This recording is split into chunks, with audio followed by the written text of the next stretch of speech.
What's up, y'all? Want to welcome you back to the HuntStand Podcast, Season 2, and this is your host, Will Cooper. The HuntStand Podcast is your weekly source for insightful conversations with veteran hunters, dedicated outdoor enthusiasts, and top industry personnel.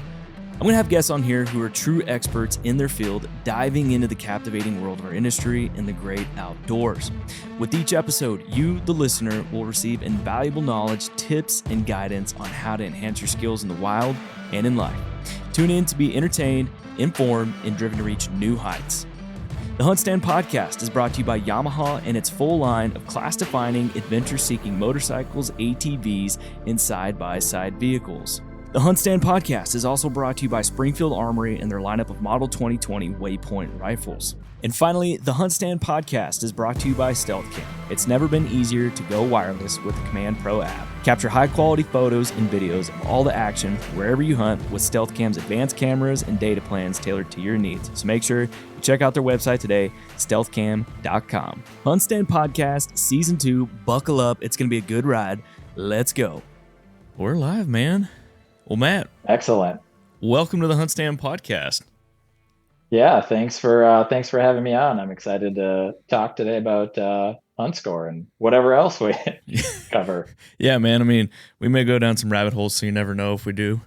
That's all right. That's what podcasts are for. So, man, what I like to do to get these podcasts started, I like for the guests to give the listeners kind of what I call 30-foot tree stand view, that 30,000-foot view of who you are. So just kind of tell us about yourself, man. Yeah, sure. So I run HUNTSCORE, a website that hopefully a bunch of your listeners have visited. If not, they'll hopefully check it out after this podcast. But a little bit of my background: grew up in Minnesota, had one of those traditional rural upbringings where, you know, hunting and fishing, the outdoors are just part of your life. It's what you do, right? Yeah. Your dad does it, your mom does it, your uncles do it. It just everybody does it. Yeah. And kind of grew up in central Minnesota. We had a lot of access to lakes and tons of public land, you know, through county like tax forfeited parcels, had some national forests nearby. So grew up hunting.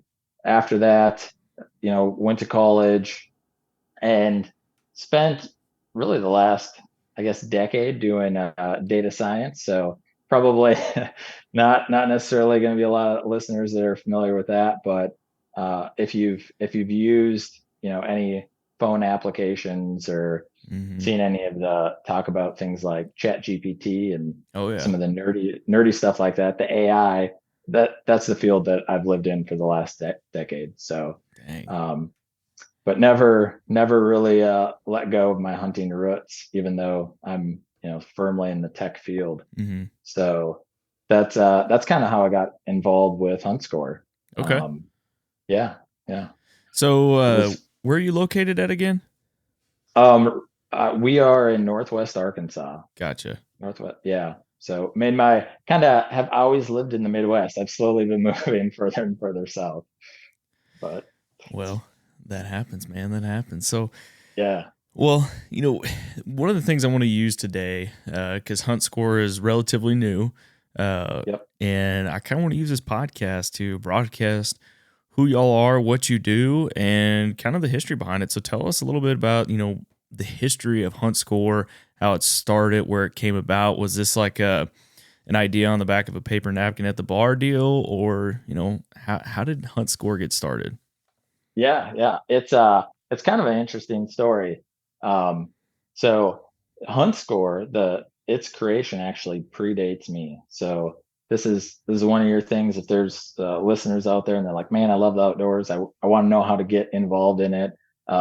This could be a way you could get involved in it. So I was looking to plan hunts out west. Like I said, grew up in the Midwest, moved to Kansas for college and hunted Kansas, and I was like, man, I'd love to chase elk or mule deer out in, you know, Colorado, Wyoming. And so did whatever, you know, a lot of folks do. You go online and you start searching. You're like, hunt elk in Colorado. And you just start ingesting as much information as possible to figure out, where do I go? how do I figure out like what's a good area to hunt? How do I get a tag? What do their systems look like? The West is so different than the East, and we can talk about that. But that's how I ran across HuntScore. There's a fella in Colorado who originally developed the site kind of around 2016, 2017. And he had just really focused on helping people find units in Colorado to hunt elk. Mm-hmm. And um, so I had found it looking at, elk hunting in Colorado, used the site to plan a hunt in Colorado. And then the next year, I was like, all right, I went a hunted in Colorado. It was great. Had a really good time backpacking in and doing the whole Western hunt thing. And I'm like, I'm gonna go do Wyoming next year. And I go back to the site and it doesn't cover Wyoming. It really just covered Colorado. Yeah. And that was kind of the seed of how I got involved, where I just reached out and said, hey, love the site. I used it. I thought it was useful. I'd really like to see if I could take this thing and grow it and start to cover, really the entire US is my goal. So that's how I got involved in a HuntScore. And for the last 2.5 years, I've just been trying to grow it and cover more states and really create a tool that any hunter can use to go and find hunts in a state that they're not familiar with or in their own state, and they're just looking to go somewhere else, find a Mm-hmm. new spot.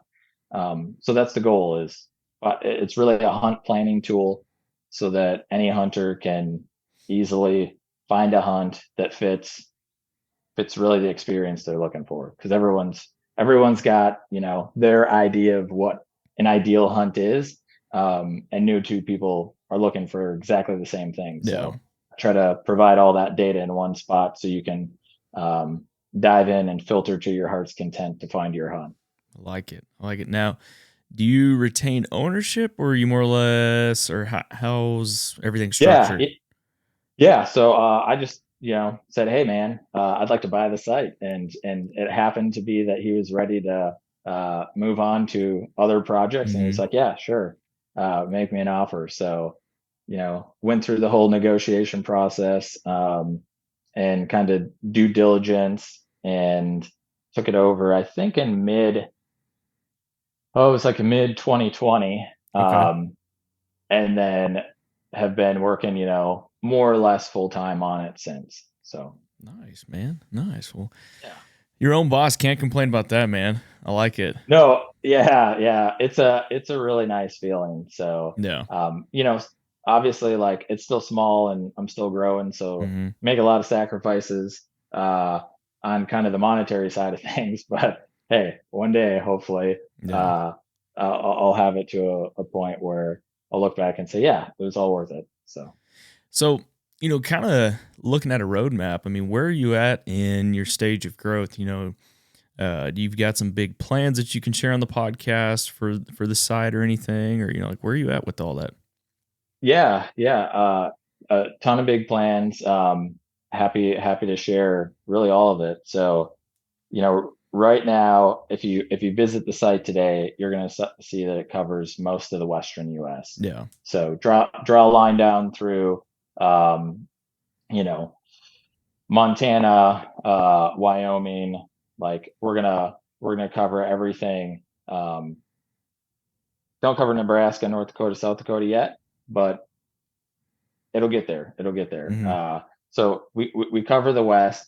Um, the the user experience is really geared towards people trying to find those hunts, and so one of the things that we're always doing is trying to add more data, and provide a better experience for people to be able to filter and find hunts. Yeah. So the goal over this next year is, one, we're gonna do a bunch of UI updates and changes. Mm-hmm. So I've always looking for feedback from folks visiting the site and customers of the site. Got a lot of good feedback about making it more usable, easier to find hunts, adding additional data that people are looking for. And then ultimately, I want to cover the whole US, because one of the things that we're seeing as a trend, is more and more states are rolling out draw systems or Yeah. some sort of lottery system. Yep. You know, for folks who mainly hunt the eastern US, they might not be as familiar with this. Especially in the Midwest, like you want to go hunt whitetail, you just go buy a license, Yeah. buy archery license, buy a rifle license, muzzleloader, whatever, right? And when the season opens, you go. Out west, it's all, at least for a lot of species, it's limited draw. So you have to apply, and you might not get to hunt Mm-hmm. elk that year, depending on what you've applied for, you know? And we're starting to see that a little bit more in the east, especially around like urban areas. If there's a conservation area in the state, or some sort of managed public lands, wildlife management area, where if it's close to a large population center, there might only be 100 permits that they issue. And so the goal is cover all of those hunts, as well as the over the counter tags that you can buy, so folks can easily find hunts near them.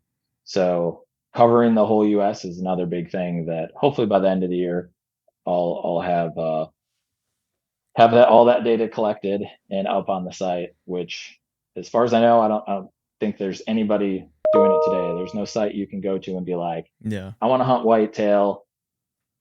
I don't care where it is, what state, just show me. And you'll be able to see across the whole US all of the different states that you can hunt whitetail in, and then drill down into like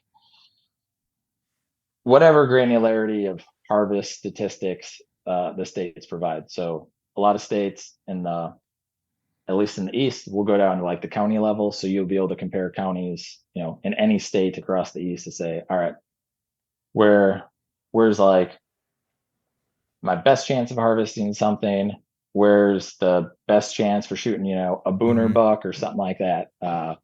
Whatever experience you're looking for, you'll be able to filter it and find it. Dude, that's really big that you're breaking into the whitetail sector for that, because there's you got competition out there that people look at the Western Yeah. market. They look at the Western market for that, but they haven't touched into the Eastern at all. I mean, with like the exception of Kansas per se, which I was playing around on your side a minute ago, playing with that too. So you're spending a lot of time on the phone, emailing, probably Zoom calls and things like that with wildlife agencies, aren't you? Yeah, it's a lot of time with them. And like you said, in the West, it's a little more well known. There's a Mm-hmm. number of companies that cover the West, and so those agencies are more familiar with what companies like HUNTSCORE are doing. Yeah. So they're not like, wait, you want what? when I ask for specific types of data. Yeah. In the East, they're a little bit more like, I don't understand why you want that. And then you explain it to them and say, well, look, depending on how the state's draw system is set up, um, there's obviously nuances for what the likelihood of somebody drawing a permit is. Mm-hmm. And so, a lot of what I do is read regulations, really understand exactly how a state's draw system is set up, and then reach out to them and say, hey, you've got a bonus point system in place. So I want to know all the applicants and their bonus point levels, so that I can simulate what the odds look like to draw a tag at different bonus point levels. Mm-hmm. Because at the end of the day, like every hunter's got their unique circumstances. Maybe I've applied for 4 years, and so I've got 4 bonus points. Well, my odds look different than the guy who only has 1 bonus point, or is his Right. first year applying. So yeah, a lot of that. And then same thing with like harvest information, and trying to understand exactly how they collect their harvest statistics, uh, who they survey. It's definitely a little different in the East. You don't tend to have success rates. Mm-hmm. So for hunters who are familiar, filling out a hunter survey at the end of the season, lots of times it's only if you harvest an animal do you fill something out, right? Yeah. Maybe I have to register a kill. Um, in the West, because uh, because they have that permit system in place, the pool of hunters, like the total number of hunters hunting in an area, Mm-hmm. and then anybody who reports a kill. Okay, great. Now I know how many hunters were out there. I know how many animals were killed and how many hunters register them. So now I can compute a success rate. But it's for an area. But in the East, it's like lots of times, other than just knowing at a statewide level, hey, there were 500,000 hunters this year who bought a general deer firearms tag. They don't know what areas you hunted in. They don't ask you, hey, tell us all the counties you hunted in and how many days you hunted in those counties. Stuff like that makes it a little more difficult to really get detailed statistics in the East. So Yes.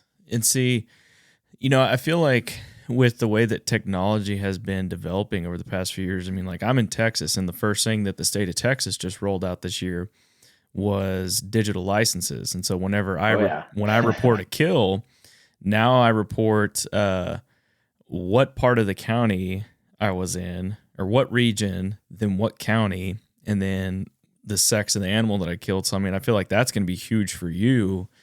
Yep. To be able to gather that as well. And so I feel like more and more states, as time goes on, that you're going to be able to have even better data from states as they roll out apps like that.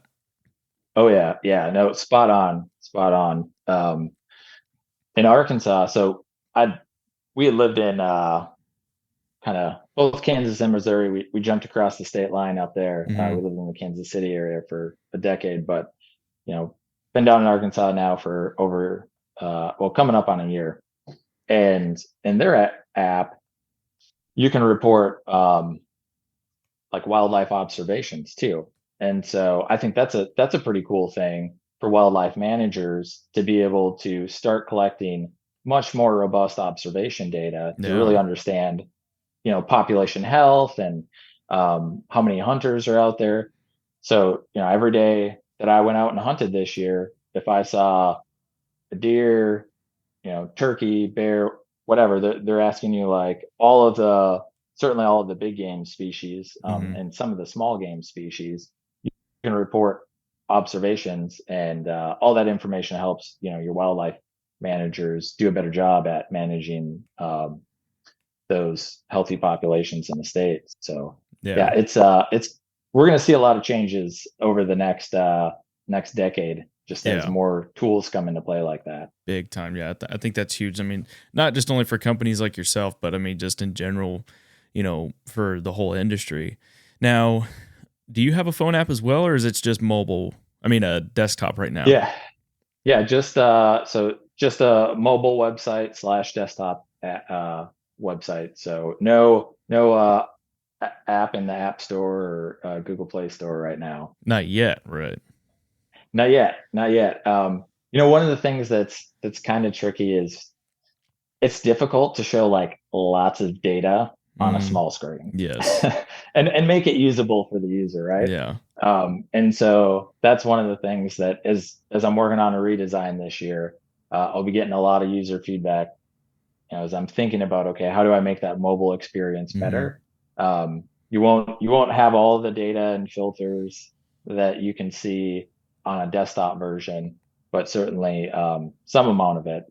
The other thing that I don't know if a lot of folks know this or not, but like Apple and Google take a lot of revenue from the company when you put an app in the store. Yeah. So it's usually like a 30% cut off the top. So it's that can be hefty for a small company like mine, where I'm trying to grow, and really I need every dollar to put back into building a better service. And when you got those big guys taking 30% off the top, it's rough. Yeah, 100%. Now, and you're talking dollar cents and everything, you're free, correct? Yeah.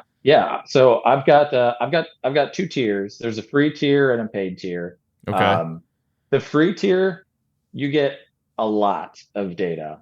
You basically get all the features except for the most current year's data.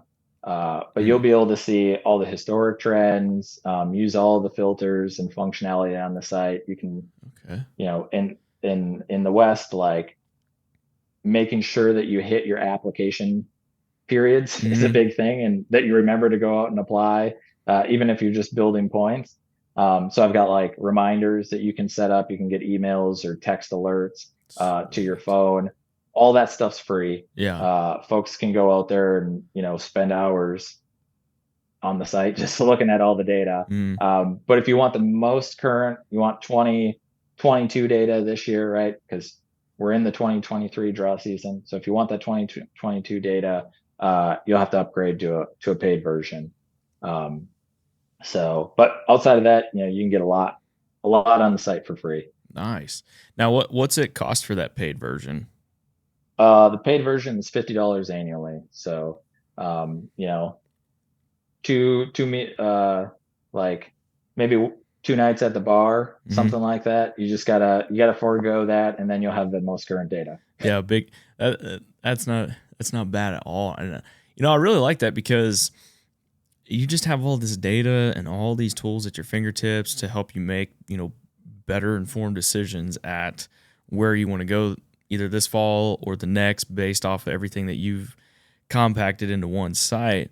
And the thing I really want to talk about too, is how much I don't think a lot of people understand when they see sites like this is how much time is put into developing something like this. Like, yes, obviously there's Ugh, there's obviously yeah. the technological aspect behind it, right? When it comes to Yeah. coding and this and that, but I mean, how much time are you putting in?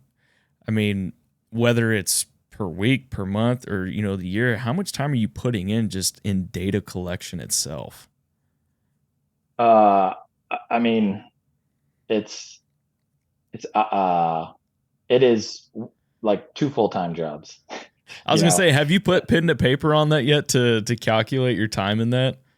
I mean, my typical day is I get up at 4:30 Mm-hmm. and I work till 6:30. I take the dog out for a hike for an hour.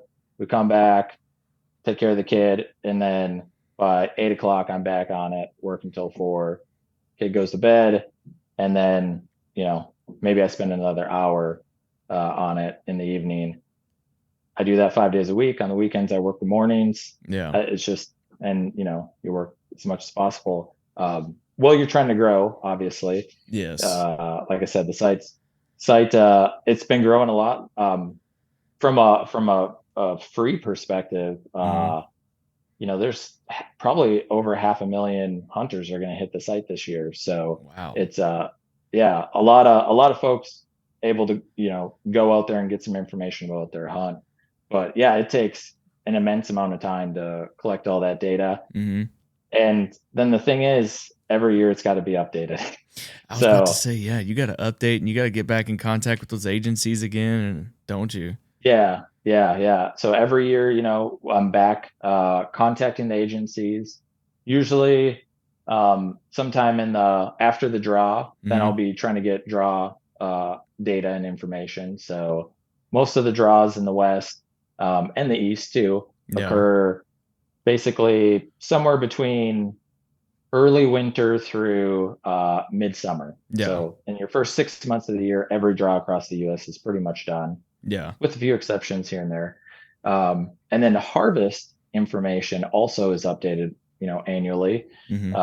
at a minimum. And so that harvest information, again, sort of in the spring to summer time, all that harvest reporting gets updated.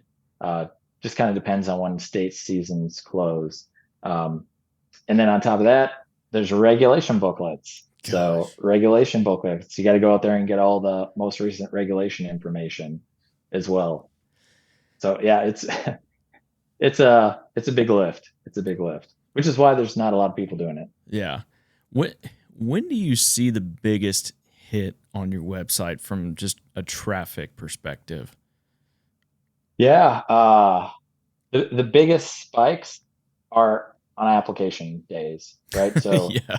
like like April 1. uh Yes, yeah. So Colorado draw is going to be closing here pretty soon. Montana draw will be closing soon. New Mexico was supposed to close today, or sorry, yesterday. It got extended a day because of issues with their website. Really? Yep. Utah opened today, so there's all types of stuff going on. But when you get down to the last day of a draw for people to put in, all you hunters out there, you're procrastinators. I see it on Hmm. the website. You wait until the last day to get your application in, and that's when I see big spikes. But just sustained traffic is in the fall. So like I said, I've got a lot of information on the site that's free about, hey, in this unit in Colorado, here's what the terrain looks like that you can expect. Here are, areas that you should be looking for mule deer or elk.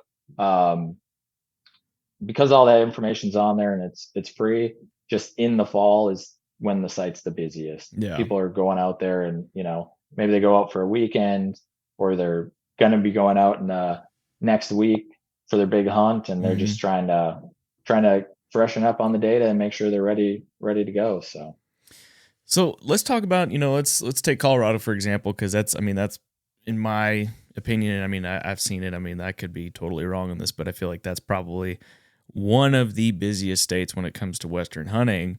So when oh somebody yeah. gets on your site and let's say they look at a unit, and I'm picking no particular unit Yeah. whatsoever. I'm just going to throw, let's say, unit 72 out there, or 73, 74, 70, whatever it is, and they click on Yeah. that unit, that part of the state, what information are they going to see? So when you visit a unit, unit page as I call them, Mm-hmm. the first thing you're going to see is you're going to get a general map view of the unit, where it is in the state, right?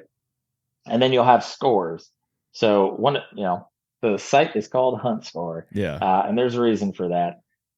So there's a scoring system Okay. that I've developed, and it attempts to take into account 9 different factors, generally that people are thinking about when they're trying to plan a hunt. Yeah. So you're going to see those scores at the top, and you're going to see a kind of an overall rating, and Yeah. the individual ratings for the scores. Okay. And then as you are navigate down through the page, you're going to see basic access information, kind of Mm-hmm. an overview snippet of the unit, that's going to describe, hey, you know, Unit 74 is a great unit for elk or mule deer. Harvest rates tend to be good. The terrain in the unit is, relatively level. That type of basic description. Mm-hmm. And then there'll be detailed species information depending on the species that you might be looking for, whether it's elk or pronghorn or, you know, mountain goat, whatever. Yep. And then terrain information. So if you live in kind of a flat state, you might be like, well, why do I care about terrain information? Oh, Obviously, you do. You got to. yeah, yeah, yeah. You got to care a lot about that, especially when you get into, you know, units that have high elevation, Yes. or even Idaho, which is not particularly high in elevation, has just some of the steepest, nastiest units. Mm-hmm. Um, and so there's information about the terrain, the weather that you would see. So I aggregate a bunch of weather information so you can kind of get a historical idea of what type of weather can I or should I be planning for or expecting Yeah. in that unit. And then you get into kind of the meat and potatoes of draw statistics. If there's if there's Mm-hmm. draws in that unit, there's over the counter tags available. I'll have that listed, Yep. and then harvest statistics too. So there's a boatload of information out there. Okay. Yeah, and then I see you've got it broken down by, manner of weapon, whether that's archery. You've got statistics for all weapons, muzzleloader, rifle, weather insights. Yeah, Yeah. man. I mean, this I can't believe. I mean, you've got this much information here at fingertips for free, and that's what, that's awesome. That's a good tool for a lot of people. I mean, like you said, there's more nitty gritty information that you can get just with upgrading, but what you have available at this free tier, I mean, that's awesome, man. Yeah, yeah, it's a ton. And like my goal is to try to keep that information, a lot of it free as long as possible. Yeah. I, hunting is a heritage that we don't want to lose. Hmm.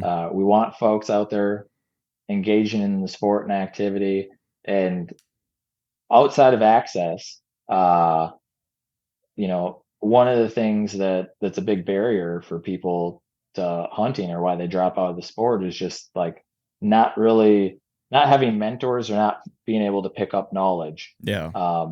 And when you go out 2 or 3 years in a row and you don't see anything, and you have a terrible experience, and you just feel like you don't know where to go, that leads a lot of people to drop out of the Yes. sport, abandon it. And so hopefully I can do a little bit of my part to keep the hunting heritage alive by trying to give some good free information to folks. And they find it valuable enough and want to upgrade, that's great. Heck It's yeah, good for man. me. Heck So, yeah. What other big plans you got coming down the pipeline for HuntScore? oh man, it's really honestly, it's going to take me all year to cover the other 35 states Yeah. in the union. So Hmm. that's going to be my big focus. I've, since my background is in data, Yeah. and a lot of AI, I've I've got some ideas on how to add some pretty cool new features around, really, really trying to make HuntScore the place where all hunters go to just start learning about whatever hunt it is. Yeah. If you think about that experience today, if you're anything like me, I mean, you're all over the internet trying Hmm. to find, the best resources for whatever the hunt it is that you're doing. Like if you're looking for bear hunting information, you're probably visiting websites that are all about bear hunting, forum posts that people are talking about bear hunting. Uh, and that takes a lot of time to find Yeah. those good resources. Yeah. And so I'd like to be able to aggregate that information into one spot, and make that search and exploration experience just a lot better, a lot faster. So you can, if you're a hunter, you're just like, man, I go to HuntScore.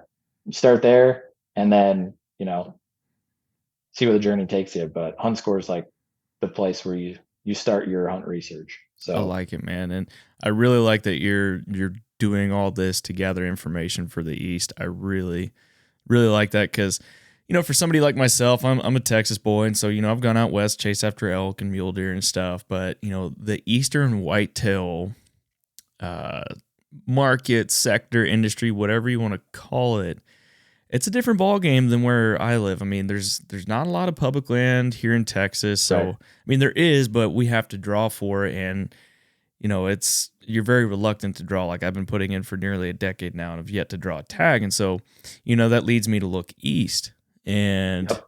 that's something I'm unfamiliar with, and being able to have that information at my fingertips, like what you're putting together and collecting right now, that's gonna be a game changer, and I can't wait to see it. Yeah. Yeah. It's just overlooked, it's Mm-hmm. overlooked. I mean, I've talked to a lot of folks when I was living in Kansas and Missouri, and those tend to be states too that have a lot of private land, Yeah. not a whole lot of public, but there are most definitely pockets, and lots of times people just don't know where to look to get the information. Yeah. Uh, I mean, and and they're like, I mean, I don't know where to go in my state. Um, so hopefully this helps that search process. Tells them, hey, look, go to this county. It's got 500 acres of public land.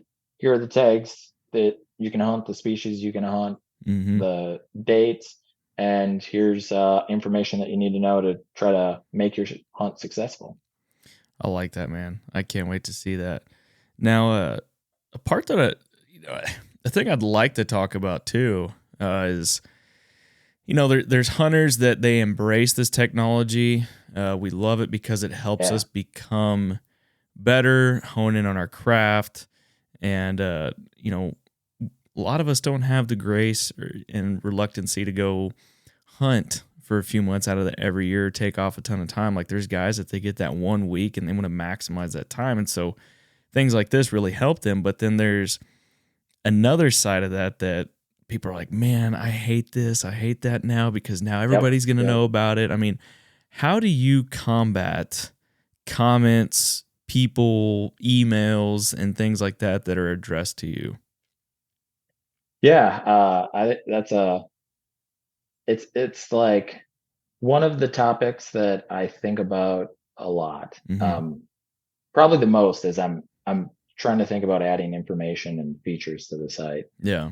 because you know, I'm I've got a luxury right now that I've been in an industry that was very sought after.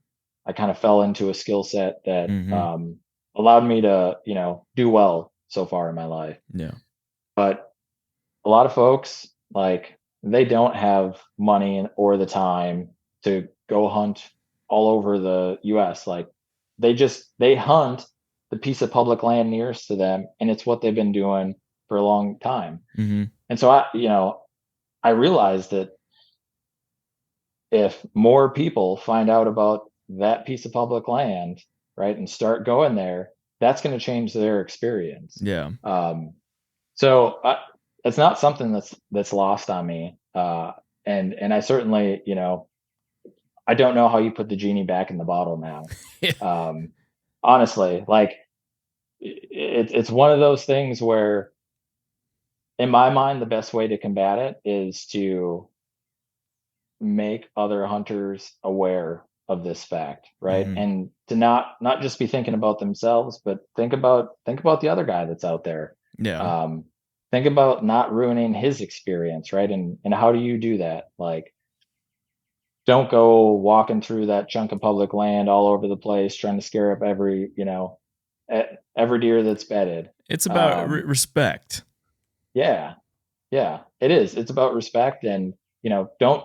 I as I'm thinking about a redesign, like, I really want people to share their Mm-hmm. experiences and share tips that'll help other people be successful. But I realize that that's very slippery slope. Oh yeah. Like, you don't want somebody saying, "Well, go to this ridge," or all the elk herd up in this area in like after the 15th, right, of September. So drawing a line and saying, "Hey, it's useful to share information about how terrible roads are in a unit Yeah. or access points, or that you should be prepared for violent changes in weather, Mm-hmm. that type of stuff. But don't share information about what ridge to go hunt on, or real specific information. And so, yeah, it's one of those things that I think it doesn't matter what we do, we're always going to be talking about it. How much information is too much? Um, and a lot of that conversation just generally rolls into the conversations we always have in hunting about, like, what tools change efficacy, right? Yeah. Uh, how does technology impact our hunting experience, and when is it too much, and when is it okay to Mm-hmm. allow new tools in? So yeah, I'm kind of dancing around the answer because I don't have a good answer for it. Well, You it's know? it's it is a tough thing to answer, but I mean, to me, it kind of boils down to, uh, it's a double-edged sword if you think about it. I mean, we need more hunters because we got people out there that are trying to take it away, and Yep. so it kind of boils down to the thing. It's like, look, we're in this game together.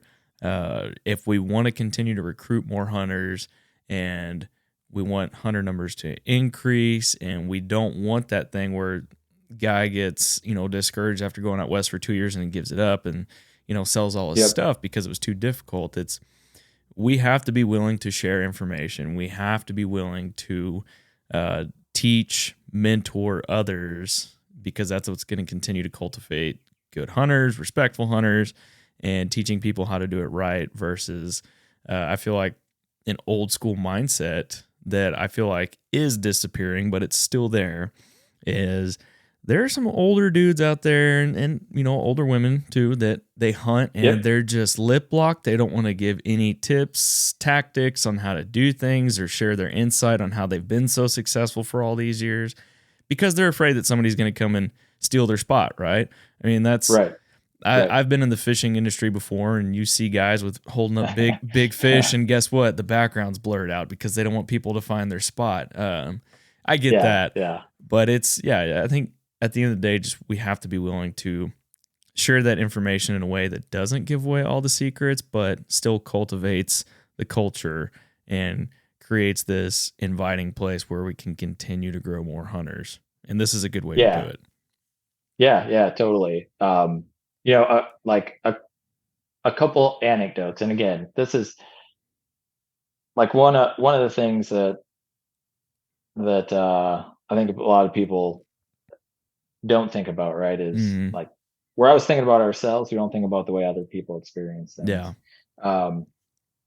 So 2 hunts that I did that totally different experiences. One, a lot of people would be like, well, that sounds like an awesome hunt, but I would say it was probably my least favorite hunt that I've done.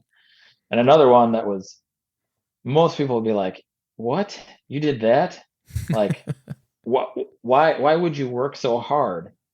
And I'm like, oh, that's my favorite hunt. Yeah. So I drew in a random draw in Wyoming. I drew like a very good antelope unit. Should generally take 12 preference points to draw. So that's 12 years of applying, right? But Wyoming's got a portion of their tags allocate based on preference. People who've been applying longest, and another portion that's just random. Yeah. Any Yahoo could draw without ever applying. And I got lucky and I drew it, right? You were that random Yahoo. They gave out 2 tags that year in the random draw, and I was the Yahoo with 0 points. Never applied for antelope in Wyoming before that year. And I drew like a stellar unit. So I had no idea what to expect. I go out there, there's antelope everywhere.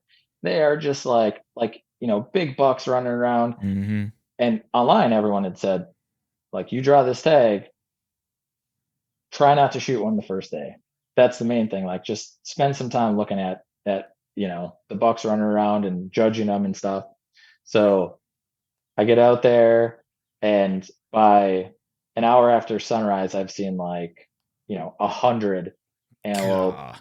I've seen 10 shooter bucks that have all been in, I don't know, 150 yards or less, right? Yeah. Just like, this is ridiculous. And by noon that day, I shot a buck that I thought was pretty good. It's, scored like 86 Boone and Crockett. It's a decent buck. There's probably bigger ones out there, but for me, I'm like, it's my first time out there. They all look huge. Yeah.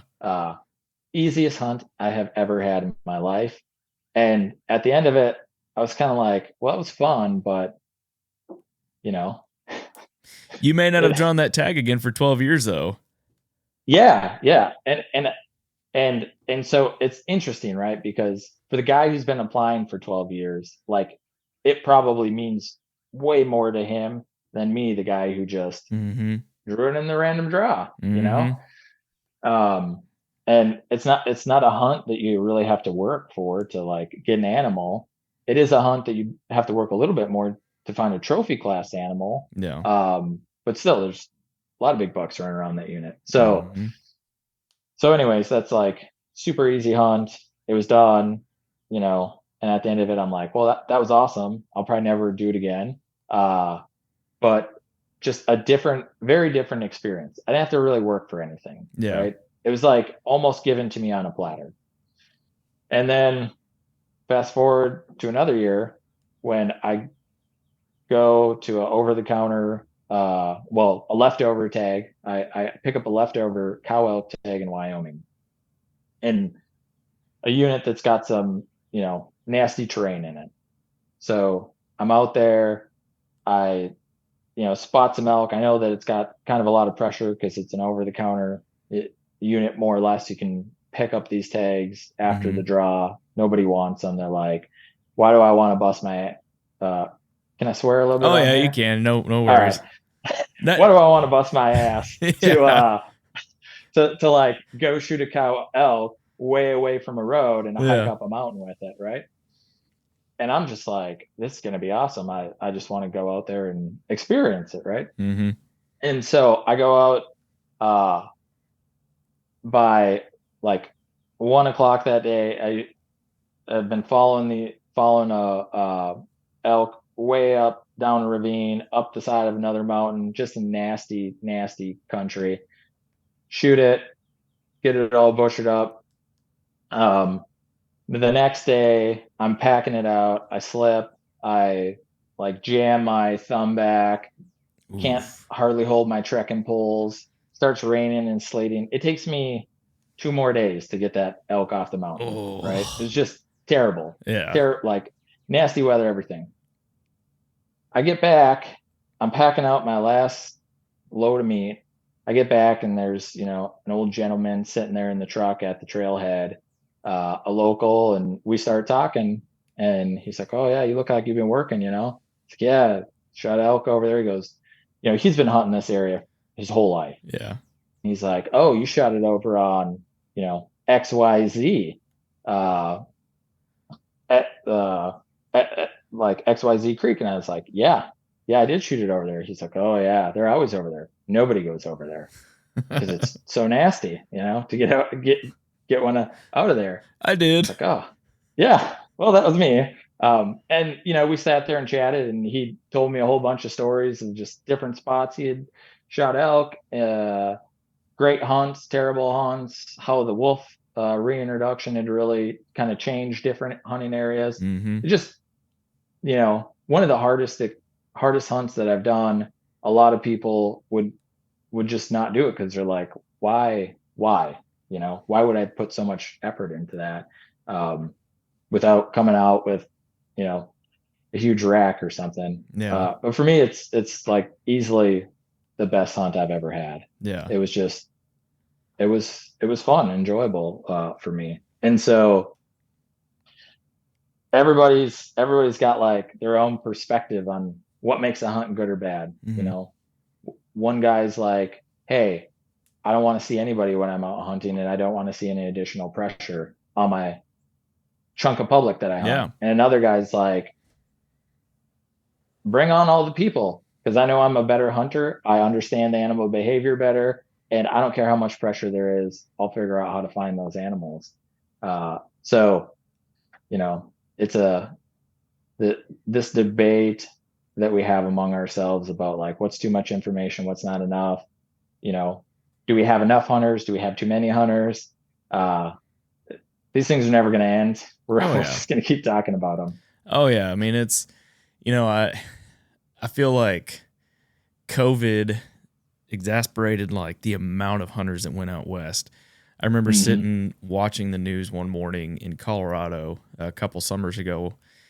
I was going to a Total Archery Challenge event, and I was staying at one of the guys I worked with. He lived in a local area, so I'm sitting there watching the news. And Colorado from 2019 to 2020 to 2021 had seen an additional 50,000 applicants in Colorado just from say COVID era.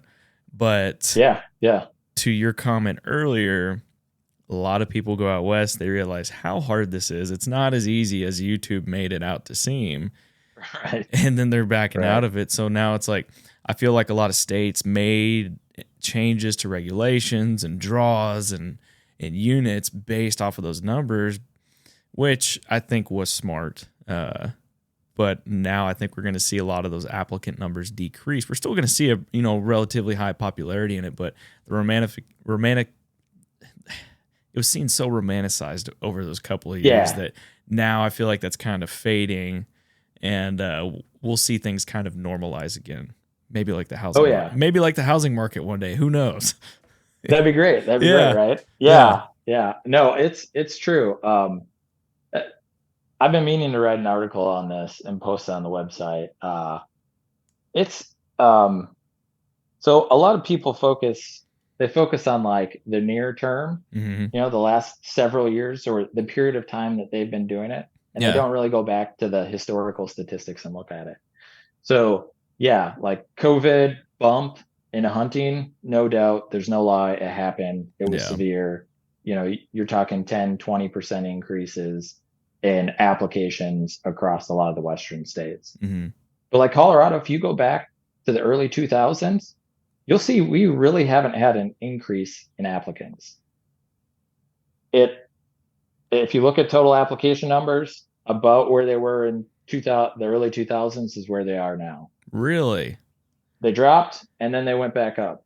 Huh. So because a lot of people aren't looking at this stuff over long time frames, Yeah. right? I never thought to look back then. I wonder what was. I'm just trying to think back 20 something years ago. Like what was going on back then that people were wanting to get out more and go out west more.